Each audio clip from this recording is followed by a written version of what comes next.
नमस्कार। आज पनि तपाईहरु सामु अर्को एउटा भिडियो लिएर उपस्थित भएको छु। कवि कृष्णप्रसाद भट्टराईद्वारा लिखित कक्षा 7 को नेपाली पाठ्य पुस्तकमा रहेको आमा कविताको सम्पूर्ण अभ्यास क्रियाकलापलाई लिएर म उपस्थित भएको छु।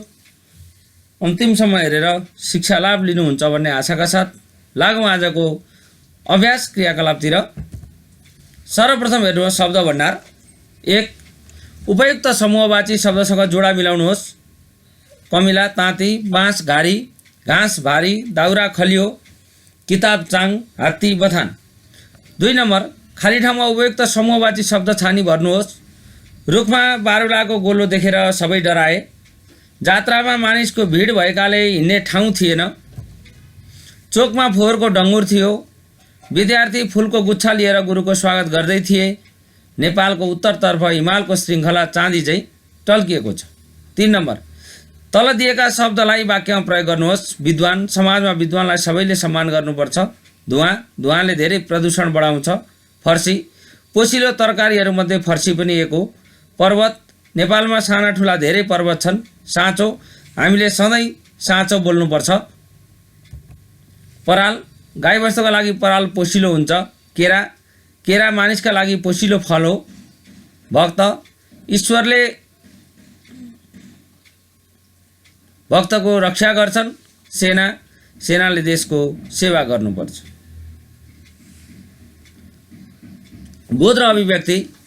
1 मा तल दिएका शब्दको उच्चारण गर्नुहोस्। सृजनामूल, इतिहास, विधाता, शिशु, गौरव, मातृवात्सल्य, स्रष्टा। 2 नम्बर आमा पाठ लय हालेर पालै पालो सस्वर वाचन गर्नुहोस् र आमाका सम्बन्धमा पाठमा भनिएका विषयवस्तुको बारेमा शिक्षकको सहायता लिई साथीबीच छलफल गरी कक्षामा सुनाउनुहोस्। मैले योभन्दा अघिल्लो भिडियोमा आमा कविताको लयबोध अथवा सस्वर वाचन हालिसकेको छु। एकपल्ट सुन्नुहोला कसरी सस्वर वाचन गर्ने भनेर र शिक्षकसँग यस पाठ बीचमा छलफल गर्नुहोला। 3 नम्बर आमा पाठको पहिलो श्लोक लयबद्ध वाचन गर्नुहोस् र तल दिएका प्रश्नको एक वाक्यमा उत्तर भन्नुहोस्। बालकको जिन्दगी कसरी बन्छ? बालकको जिन्दगी आमाले खाएको घाँसले बन्छ। 2 नम्बर आमाले बच्चालाई के गर्न खटाउँछिन्? आमाले बच्चालाई आफू भोकै बसेर छाती अर्थात् दूध चुस्न खटाउँछिन्। आमालाई सिर्जनाकी मूल किन भनिएको? स्रष्टाको इतिहास भएको हुँदा आमालाई सिर्जनाकी मूल भनिएको हो। 4 नम्बर छुटेका शब्द राखी कविताको पहिलो श्लोक पुनर्लेखन गर्नुहोस्। कोखा कोखा भनी खाना नानीलाई खुवाउँछिन्। बगाई दुधको धारा शिशुलाई नुहाउँछिन्। मातृवात्सल्य रित्तिन्न जस्तै दुःख भए पनि बचरा गुण छोडेर टाढा टाढा गए पनि। 5 नम्बर आमा पाठको 5औं श्लोक पढी त्यसलाई गद्यमा रूपान्तरण गर्नुहोस्। उत्तर आमाको रूप बिग्रन्छ सन्तान जन्मिएपछि। सन्तान जन्मिएपछि आमाको रूप बिग्रन्छ। सन्तान पर भई जान्छन् डोलीमा अन्बिएपछि। सन्तान डोलीमा अन्बिएपछि पर भइजान्छन्। तैपनि हुन्छ यो सारा आमाका निम्ति गौरव। आमाका निम्ति तैपनि यो सारा गौरव हुन्छ। आमा निस्वार्थ देवी हुन् कसरी नभनु अब आमा निस्वार्थ देवी हुन् कसरी नभनु। 6 नम्बर तल दिएका प्रश्नको संक्षिप्त उत्तर लेख्नुहोस्। क कविताको पहिलो हरफमा कति अक्षर छन्? कविताको पहिलो हरफमा 16 अक्षर छन्। आमाले शिशुको कसरी हेरचाह गर्छिन्? उत्तर आमा आफू भोकै भएर पनि बच्चालाई खुवाउँछिन्। नानी उठ्छ भने राति आफू राम्ररी सुत्दिनन्। कतै गए पनि बालक सम्झेर रुन्छ भने चाँडै फर्केर आउँछिन्। नानीलाई सुताउन काखमा राखेर गीत गाउने थुम्थुम्याउने गर्छिन्। नानीसँगै खेल्ने काखमा नचाउने जस्ता विभिन्न कार्य गरेर आमाले शिशुको हेरचाह गर्छिन्। ग नम्बर आमा कसरी निस्वार्थ देवी हुन्? आमामा रहेको माया ममता आमालाई जस्तो सुकै दुःख परे पनि हराउँदैन। बालक जन्मेपछि आमाको रूप बिग्रन्छ। विवाह भएपछि सन्तानहरू आमाबाट टाढिन्छन्। छोराछोरी जतिसुकै टाढा भए पनि आमाको ममता र मायामा कमी आउँदैन। छोराछोरीको उन्नतिमा आमा सधैँ गौरव गर्छिन्। आमामा कुनै प्रकारको स्वार्थ हुँदैन। आमाले छोराछोरीलाई हुर्काएर केही पाउने आशा राख्दिनन्। त्यसैले आमा निस्वार्थ देवी हुन्। जन्म दिने आमा पाइँदैन भन्नुको तात्पर्य के हो? प्रश्न पार्नुहुन्छ। संसारमा सबै चिज किन्न पाइन्छ। संसारमा अन्य नाता सम्बन्ध गाँच्न सकिन्छ। तर हामीले जन्म दिने आमा जति खोजे पनि पाउन सक्दैनौँ। जन्म दिने आमा एकपटक मात्र पाउन सकिन्छ। कर्म दिने आमा पाए पनि जन्म दिने आमा खोजेर पाइँदैन भनिएको हो। व्याख्या गर्नुहोस्। धरतीमा छ सबै चिज खोजे मिल्छ गरी गरी तर जन्म दिने आमा पाइँदैन कसै गरी। प्रस्तुत कवितांश कक्षा 7 को पाठ्यपुस्तकमा समावेश भएको आमा कविताबाट साभार गरिएको हो। यस कविताका रचनाकार कवि कृष्णप्रसाद भट्टराई हुन्। उनले यस कवितामा छोराछोरीका लागि आमाभन्दा ठुलो अर्को कुरा केही छैन, जन्म दिने आमा संसारमा जति खोजे पनि पाइँदैन भन्दै यस कवितांशमा आमाको महत्त्वलाई दर्शाइएको छ। यस धरतीमा हामीले खोजेका सबै चिजबिज पाउँछौँ। धरतीमा मानिसले खोजेका सबै चिज भएकाले एकपटक मात्र होइन, त्यस्ता चिजबिज हामीले खोज्दा पटक पटक पाउन सक्छौँ। अरू चिजबिज जति पटक प्राप्त गर्न सके पनि हामीलाई जन्म दिने आमा भने पटक पटक हामीले पाउन सक्दैनौँ। मानिसले जीवनमा एकपटक मात्र जन्म दिने आमा पाउँछ। संसारमा आमा स्वर्गभन्दा ठुली हुन्छन् भनेर शास्त्रले बताएको छ। सन्तानले आमाप्रतिको कर्तव्य कहिले बिर्सनुहुन्न, आमालाई कहिले हेला र घृणा गर्नुहुन्न। छोराछोरीका लागि आमा जीवनदाता हुन्। आमा नहुँदा हाम्रो जन्म हुने थिएन।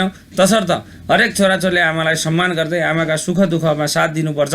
यो संसारमा सबै कुरा पाए पनि मानिसले आमा भन्ने कुरा एकपटक मात्र पाउने भएकाले आमाको महत्त्व ठुलो छ भन्ने कुरा माथिको कवितांशमा प्रश्न पारिएको छ।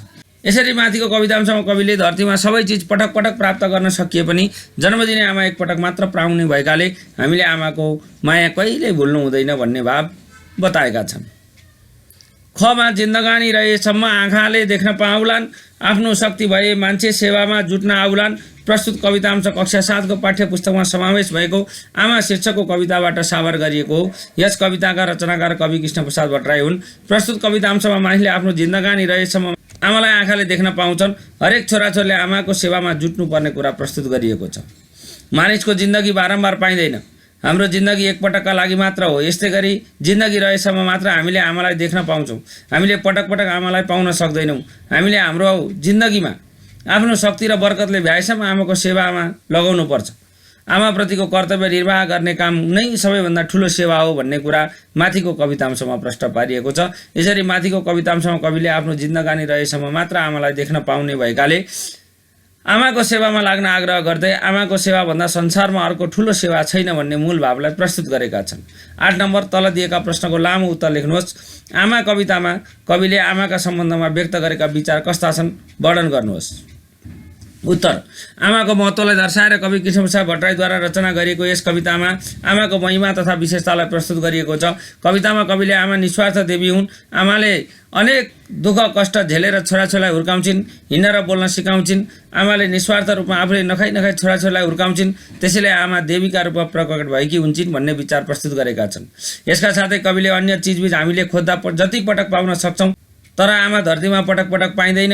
विभिन्न दुःख सहेर आमाले सन्तान हुर्काउँछिन्। सन्तान ठुलो भएपछि आमाबाट टाढिन्छन्। सन्तानको उन्नति प्रगतिमा आमाले सधैँ गौरव गर्छिन्। उनमा कुनै प्रकारको स्वार्थ हुँदैन। आफू भोकै बसेर सन्तानलाई खुवाएर हुर्काउने आमा साँच्चै निस्वार्थ देवी हुन् भन्ने विचार कविले प्रस्तुत कवितामा व्यक्त गरेका छन्। यसरी नै मानिसले आफ्नो जिन्दगीमा एकपटक मात्र आमालाई पाउन सक्ने भएकाले आमाप्रति छोराछोरीको कर्तव्य के हो भन्ने कुरालाई कहिले भुल्नु हुँदैन। मानिसले भगवानप्रति अति आदर र श्रद्धा गर्छ, आमालाई पनि त्यति नै आदर र श्रद्धा गर्नुपर्छ। आमालाई गर्ने कर्तव्यबाट कहिले विमुख हुनु हुँदैन भन्ने विचार कविले यस कविता मार्फत प्रस्तुत गरेका छन्।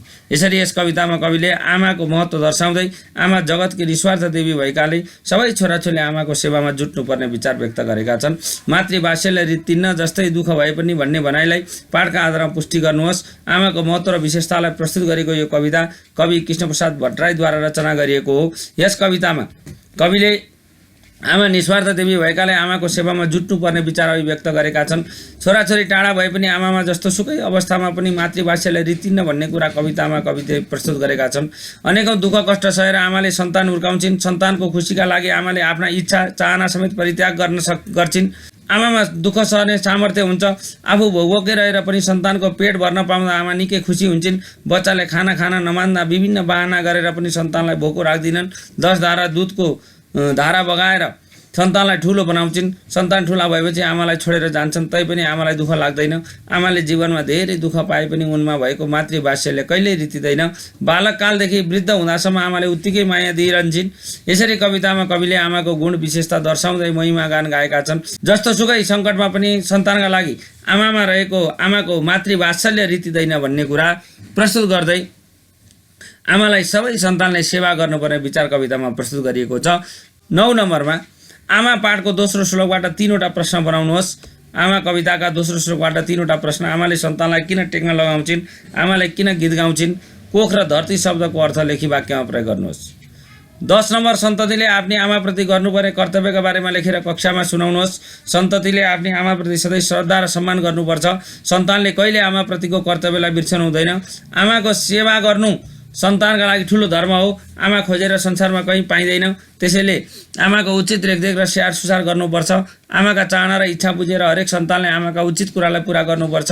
आमा जगतकी देवी हुन्, त्यसैले आमाको पूजा गरेर आमालाई खुसी राख्नु नै हरेक सन्तानको कर्तव्य हो। आमालाई पूजा गरेमा सम्पूर्ण तीर्थ व्रत गरेको फल पाइने हुनाले आमाको सेवामा हरेक सन्तान जुट्नुपर्छ।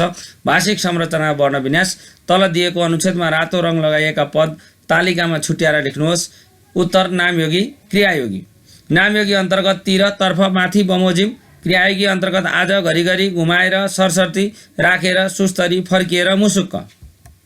2 नम्बर तल दिएको अनुच्छेद पढी क्रियायोगी र नामयोगी पद पहिचान गरी लेख्नुहोस्। क्रियायोगी हिजो, बाहिर, धेरै, भोकाएर, एक्कासी, तुरुन्त, झिकेर, मुसुक्क, देखेर, फुरुङ्ग।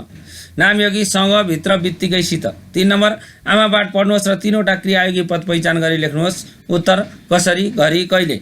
4 नम्बर तल दिएका क्रियायोगी र नामयोगी पदलाई वाक्यमा प्रयोग गर्नुहोस्। उदाहरण, भोलि दाजु भोलि गाउँ जानुहुन्छ। सित गीता दिदीसित घुम्न गइन्। अनुसार मैले तिमीले भने अनुसार काम गरेको छु।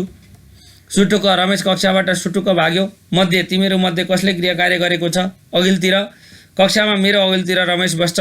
बिना आमा बिना म बाँच्न सक्दिनँ। अकस्मात आज अकस्मात ठुलो पानी आयो। बारे आज म आमा बारे केही भन्दैछु। बमोजिम तिमी मेरो कुरा बमोजिम काम गर। सामु म तिमी सामु केही भन्दिनँ। पछाडि मेरो पछाडि खेल्ने ठुलो चौर छ। 5 नम्बर तल दिएका शब्द पढ्नुहोस् र शब्दकोश हेरी स वर्ण प्रयोग भई बनेका 5वटा शब्द लेखेर कक्षामा सुनाउनुहोस्। तालव्य स वर्ण प्रयोग भएका शब्द शिव, शङ्कर, विशेषण, शिशु, शासन। मूर्धन्य स प्रयोग भएका शब्द षट्कोण, षट्दर्शन, विशेषण, पोषण, आषाढ। दन्त्य स वर्ण प्रयोग भएका शब्द सामान, सहर, शिकार, सहयोग, सरकार। 6 नम्बर आमा पाठबाट स वर्ण प्रयोग भई बनेका 2-2वटा शब्द खोजी तिनलाई वाक्यमा प्रयोग गरी कक्षामा सुनाउनुहोस्। उत्तर तालव्य स वर्ण प्रयोग भएका आमा, शिशु। आमाको दूध शिशुका लागि अमृत समान हुन्छ। शक्ति, युवा शक्ति, देश निर्माणमा जुट्नुपर्छ। दन्त्य स वर्ण प्रयोग भएका स्रष्टा, स्रष्टाले सिर्जना गर्छ। मातृवात्सल्य, जस्तोसुकै अवस्थामा पनि मातृवात्सल्य रितिँदैन। सुनाइ र बोलाइ। 1 नम्बर सुनाइ पाठ 9 सुन्नुहोस् र तलका प्रश्नको मौखिक उत्तर दिनुहोस्। अमृत भनेको के हो। सच्चा कमाइ गरेर खानु नै अमृत हो। सबैले खोज्ने गरेको सुख कहाँ छ। सबैले खोज्ने गरेको सुख आफूलाई मेटाएर अरूलाई दिनुमा छ। मानिसले खोजेको शान्ति कुन ठाउँमा पाइन्छ। मानिसले खोजेको शान्ति रुखमुनि पाइन्छ। सिर्जना र परियोजना कार्य। तल दिएका शब्दको उपयुक्त प्रयोग गरी श्लोक पूरा गर्नुहोस्। कहाँ जाने होला साथी, पर्ख एकैछिन। सँगै खेल्ने साथीलाई बिर्सिएको किन। पढ्न लेख्न भनिकन बोकी आइ झोला, छुट्टिएर गयो भनी रिसा उठ्यो होला। यसरी मैले आज तपाईहरु सामु कक्षा 7 को नेपाली पाठ्य पुस्तकमा समावेश भएको आमा कविताको अभ्यास क्रियाकलाप यहाँ प्रदर्शन गरे। भिडियो अन्तिमसम्म हेर्नुभएकोमा धन्यवाद दिन चाहन्छु र आगामी दिनमा पनि यस्तै शिक्षा र अभ्यास क्रियाकलापलाई हेर्न चाहनुहुन्छ भने यो च्यानललाई माया गरेर लाइक, शेयर र सब्स्क्राइब गर्न नभुल्नु होला भन्दै आजको यस भिडियोबाट बिदा हुन चाहन्छु। हस्त नमस्कार, शुभ दिन।